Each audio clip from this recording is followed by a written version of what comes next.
Hello students, क्या सो in the last video हमने देखा था अबाउट इन्वेस्टमेंट डिसीजन। नाउ हम उसी के आगे कैरी ऑन करेंगे, जिसमें आपके रिमेनिंग दो डिसीजन आते हैं, फाइनेंसिंग एंड डिविडेंड डिसीजन। ठीक है।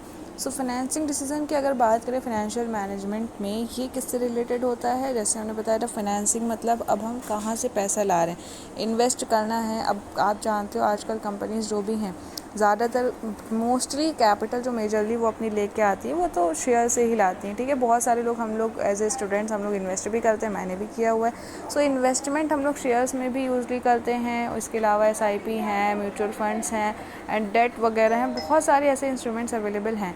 सो मोस्टली कंपनीज़ अब खुद के पास तो अगर फिलहाल जो कंपनीज़ हैं वो अपना ही सारा पैसा लगा के अपना बिज़नेस नहीं करती, पॉसिबल नहीं है। वो क्या करती हैं, वो कैपिटल मार्केट से एक्वायर करती हैं, पैसे लोगों से लेती हैं, पब्लिक से लेती हैं। किस फॉर्म में लेती हैं?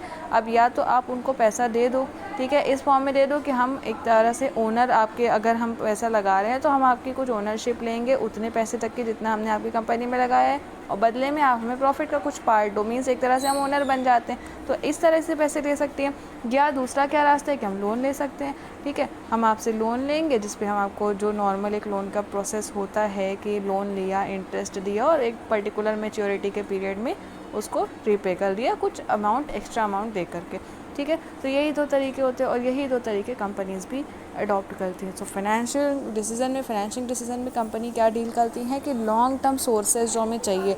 अब पैसा बिजनेस में हमें लगाना है, जिससे हम करंट या फिक्स्ड एसेट्स खरीदेंगे, इन्वेस्टमेंट जिससे हम आगे चल के करेंगे, तो वो पैसा हम इतने कुछ दिनों के लिए नहीं लेते हैं, वो ऑब्वियसली हम लॉन्ग टर्म के लिए ही लेते हैं। ठीक है, लॉन्ग टर्म के लिए पैसे चाहिए। So long term sources of fund क्या होंगे, कितने पैसे, कितने कहाँ से लेने हैं, कितने कौन से सोर्स से लेने हैं, यही डिसीजन हम लेते हैं अंडर द फाइनेंसिंग डिसीजन। तो पहला क्या है, कितना डेट, हाउ मच डेट या प्रेफरेंशियल कैपिटल इंजेक्ट करने कैपिटल स्ट्रक्चर में।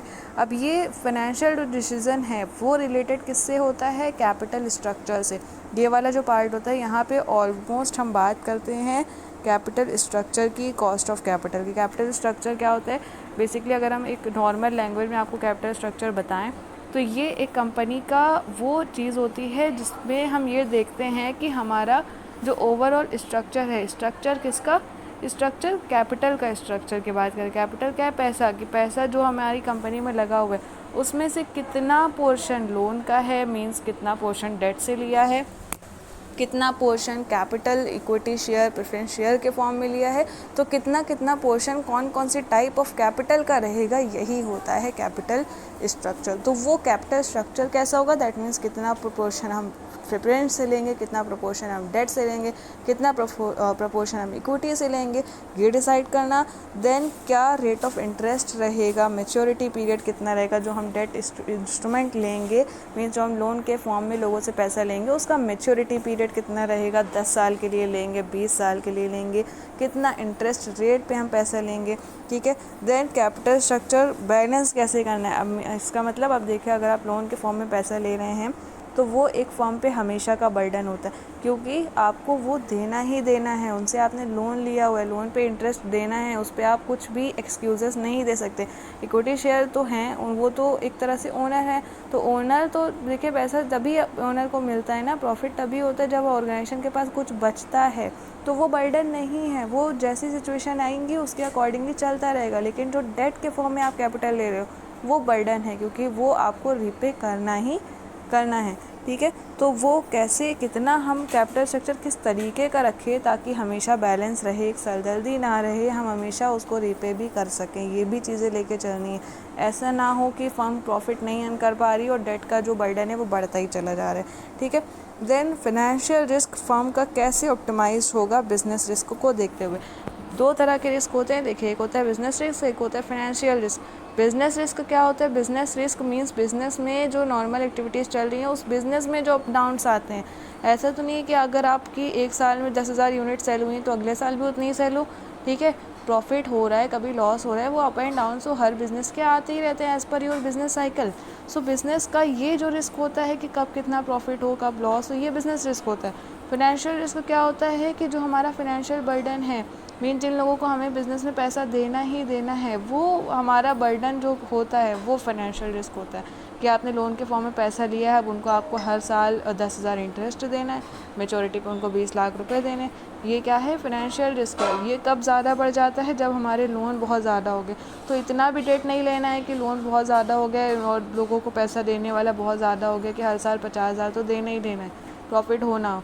ठीक है, तो ये होता है फाइनेंशियल रिस्क। तो इस तरह से अपने फाइनेंसिंग डिसीजन लेने हैं, इस तरह से कैपिटल स्ट्रक्चर डिज़ाइन करना है कि ये भी रिस्क ना बढ़े। ठीक है, तो ये समझ आया। So that's all about the financial decision. Next इसी में आता है या डिविडेंड डिसीजन। अब डिविडेंड डिसीजन किससे डील करता है? ये डील करता है जो प्रॉफिट बचता है लोन वालों को देने के बाद। अब आपको पता है शेयर्स भी 2 तरह के होते हैं, एक होते हैं इक्विटी शेयर, एक होते हैं preference share. Equity share actual owners होते हैं, ठीक है, उनको पैसे सबसे लास्ट में दिया जाता है। डेट सबसे पहले डिबेंचर्स वालों का पेमेंट होता है, बॉन्ड डिबेंचर्स, देन प्रेफरेंस वालों का पेमेंट होता है। प्रेफरेंस शेयर्स होल्डर कौन से होते हैं? जिनका एक फिक्स्ड डिविडेंड होता है, हर साल 10,000 अगर 10% रेट है, ठीक है, तो उतना ही आपको डिविडेंड देना है, आप प्रॉफिट कमाओ या ना कमाओ। इक्विटी देन क्या आते हैं? लास्ट में आते हैं। इनको हम उसमें से देते हैं जो रेसिडुअल बचता है, मींस जो पैसा हमें सारा पेमेंट देने के बाद बचता है वो सारा का सारा किसका होता है? इक्विटी शेयर होल्डर्स का। ठीक है, तो अब उन्हें क्या, शेयर होल्डर्स को तो पैसा in the form of dividend देते हैं, जो उन्हें हम पैसा देते हैं वो क्या कहलाता है? डिविडेंड। अब कंपनीज, देखिए कंपनीज के पास 2 ऑप्शन हैं। चाहें तो वो, अगर उनके पास 10 लाख बच रहे हैं एज ए प्रॉफिट, वो जो उनका हुआ है सबको देने के बाद 10 लाख बच रहे हैं, तो आप चाहो तो सारा का सारा उनके ओनर्स में डिवाइड कर लो। चाहो तो दूसरा ऑप्शन क्या है कि उसको हम बिज़नेस में और वापस से इन्वेस्ट कर दें। ठीक है, अगर 10 लाख हमारा बचा हुआ है तो आप उसको अगर वापस से बिज़नेस में लगा दोगे तो वो लॉन्ग टर्म में प्रॉफिटेबल ही होगा। अभी हम एक प्लांट पे वर्क कर रहे हैं, हमने प्रॉफिट अर्न किया, हमने एक और प्लांट खड़ा कर दिया, हमारा बिज़नेस और बड़ा हो गया। ठीक है, तो या तो 2 ऑप्शन रहते हैं, या तो हम उसको रिटेन कर लें, उसको वापस से लगा दें उसी में, या तो फिर हम उसको डिस्ट्रीब्यूट कर दें। और हर सब दोनों ही जो तरीके, इन दोनों के डिफरेंट प्रॉस एंड कॉन्स हैं। If you want, I will also make a large video on this, on explaining this explanation और एक्सप्लेनिंग दिस टॉपिक्स, राइट। सो इन दोनों के अपने अपने प्रोस एंड कॉन्स होते हैं। सो ये 2 आपके पास ऑप्शन है, वेदर आप उसको डिस्ट्रीब्यूट कर दो, वेदर आप उसको रिटेन करके रख लीजिए। ठीक है, सो हाउ मच प्रॉफिट भी रिटेन, कितना रिटेन करना है, किस लिए? इन्वेस्टमेंट करने के लिए। कितना कैश अवेलेबल रखना है, मींस सारा डिस्ट्रीब्यूट नहीं कर सकते, बिजनेस में कभी भी इमरजेंसी आ सकती है, अपॉर्चुनिटी आ सकती है, तो उसके लिए कुछ पैसे हमें रखने भी पड़ेंगे। तो कितना रखें, कितना रीइन्वेस्ट करें, कितना डिविडेंड के फॉर्म में पे करें इक्विटी शेयर होल्डर्स को, क्योंकि मार्केट में इक्विटी शेयर होल्डर ने पैसा लगाया तो वो यही चाहेंगे कि हमें रिटर्न हमेशा मिलता रहे। तो उनकी मार्केट में एक्सपेक्टेशंस कैसी हैं उसको देखते हुए आप जितना एक्सपेक्टेशन उसके अकॉर्डिंगली पैसा उनको डिविडेंड के फॉर्म में दो, क्योंकि अगर नहीं दोगे तो बिजनेस ओनर्स को, जो शेयर होल्डर्स हैं, उनको ये लगेगा कि हमें तो कुछ मिल नहीं रहा है, तो वो आपकी कंपनी में क्यों इन्वेस्ट करेंगे, राइट। देन डिविडेंड पेमेंट जो हम कर रहे हैं उसका क्या इफेक्ट पड़ रहा है फर्म की वैल्यू पे, ठीक है, क्या उसका कोई रिलेशनशिप है या नहीं, ये सारी चीज़ें देखना। देन जो डिविडेंड दे रहे हैं उसको कैश में दें या और किसी फॉर्म में दें, आपने उनको और शेयर दे रही है, तो ये सब डिसीज़न लेना, ये होता है आपका डिविडेंड डिसीजन का पार्ट, जो एक बहुत ही इम्पॉर्टेंट पार्ट है और एक बहुत ही इम्पॉर्टेंट टॉपिक है under the financial management, right. So ये आपका हो गया all about the financing decisions. From the next part we will start discussing about more and more topic related to this subject and related to other subject in your commerce. ठीक है, I hope it will be clear to all of you. Thank you.